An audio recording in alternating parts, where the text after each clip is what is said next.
E aí, estudantes? O nosso papo de hoje é sobre os biomas brasileiros. Na verdade, sobre um bioma específico, a Caatinga. Começando pelo seu nome, que tem a origem vinda da língua tupi. Caatinga significa mata branca, porque no período de seca, as plantas presentes nessa região perdem as folhas como uma estratégia de economizar água e energia, o que faz com que fiquem com um aspecto meio esbranquiçado. Esse é o único bioma exclusivamente brasileiro, o que significa que grande parte do seu patrimônio biológico não pode ser encontrado em nenhum outro lugar do planeta. Geograficamente, esse bioma se encontra na região nordeste do Brasil e também pode ser encontrado no norte de Minas Gerais, correspondendo a pouco mais de 10% do território nacional e 70% do território nordestino.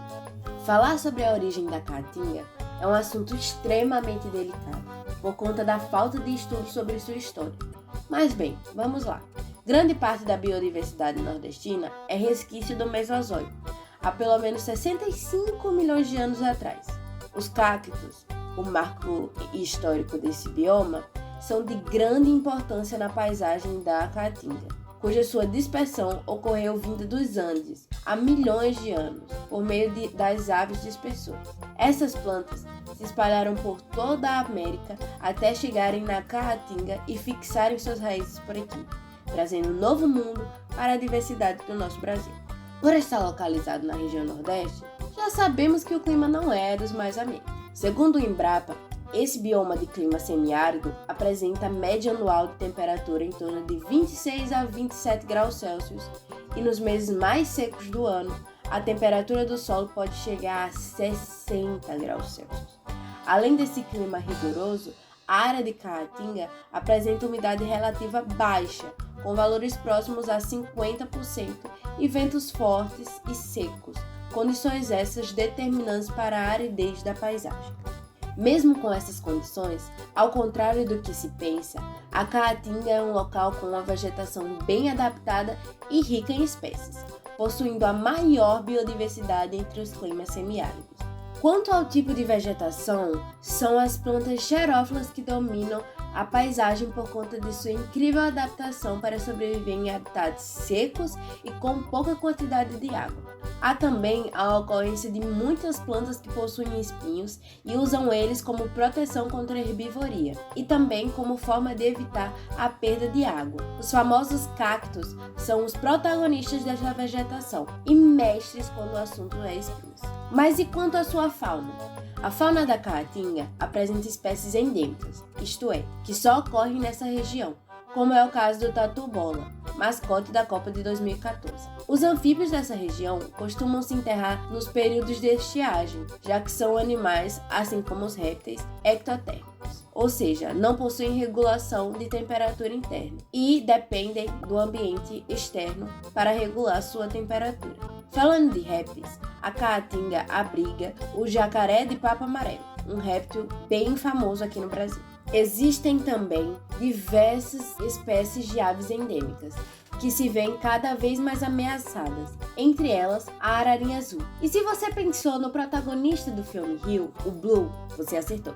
Há um projeto chamado NEMA, que tem como objetivo trazer ararinhas de cativeiro de volta à vida terrestre.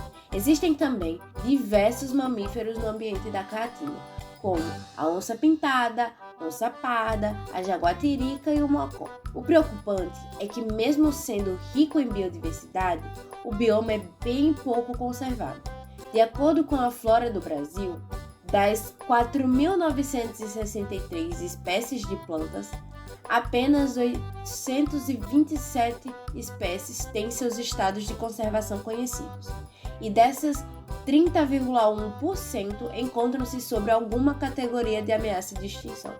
Já quanto à fauna, sobre as espécies que se conhece, o estado de conservação de um total de 1.122 espécies avaliadas pelo Instituto Chico Mendes de Conservação da Biodiversidade, 125 espécies encontram-se em alguma categoria de ameaça de extinção. No total, aproximadamente 80% de seus ecossistemas originais já foram alterados, principalmente por meio de desmatamentos e queimadas, causados pela população local, cerca de 27 milhões de pessoas. Vale ressaltar que grande parte da população que reside em área de caatinga é carente e precisa dos recursos da sua biodiversidade para sobreviver, desde lenha para cozinhar até animais para comer. É uma população que vive em uma situação de extrema pobreza. A caatinga é um tesouro brasileiro, rico em biodiversidade e cultura, mas com as secas e as queimadas cada vez mais severas e com os solos cada vez mais pobres em nutrientes, o que hoje é a caatinga nordestina, em pouco tempo pode se tornar um grande deserto sem vida, caso nada seja feito para mudar isso. Mas o que fazer? Um ponto importante seria o aumento das unidades de conservação, que ainda são poucas e não garantem a preservação desse bioma. Bom, a aula de hoje vai chegando ao fim. Nos encontraremos em uma próxima ocasião. Tchau!